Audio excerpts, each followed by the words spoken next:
Hello, everybody. Welcome to today's devotion for March 3rd.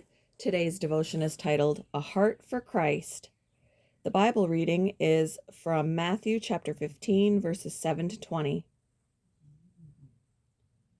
You hypocrites! Isaiah was right when he prophesied about you, for he wrote, "These people honor me with their lips, but their hearts are far from me.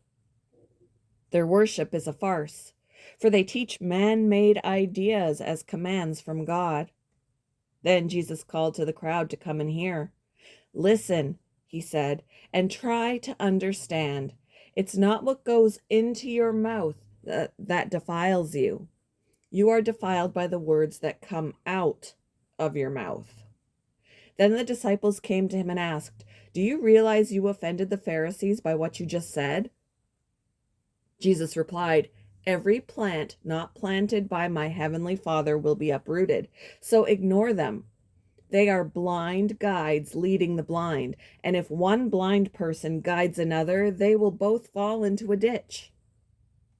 Then Peter said to Jesus, "Explain to us the parable that says people aren't defiled by what they eat."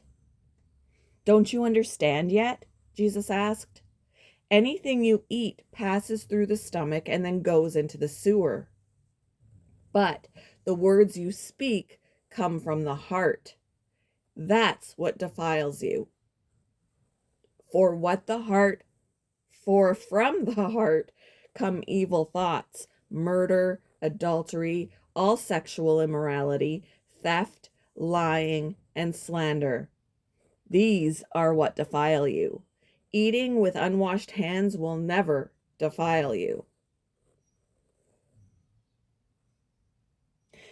As long as you keep your mouth closed, I told myself, you won't be doing anything wrong.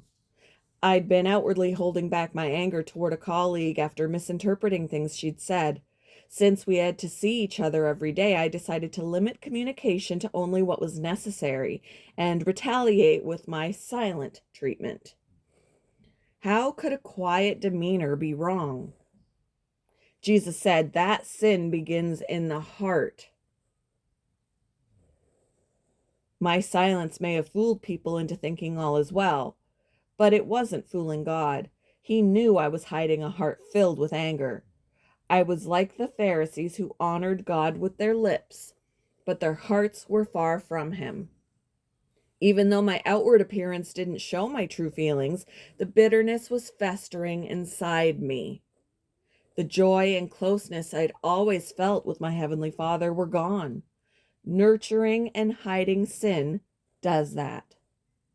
By God's grace, I told my colleague how I was feeling and apologized. She graciously forgave me, and eventually we became good friends. Out of the heart come evil thoughts, Jesus says. The state of our heart matters because evil residing there can overflow into our lives. Both our exterior and interior matter. Jesus said that the sin in our heart defiles us. What evil thoughts might be defiling your heart? How can you pray regarding this matter? Thank you for joining me for today's devotion, and I hope you all have a wonderful day.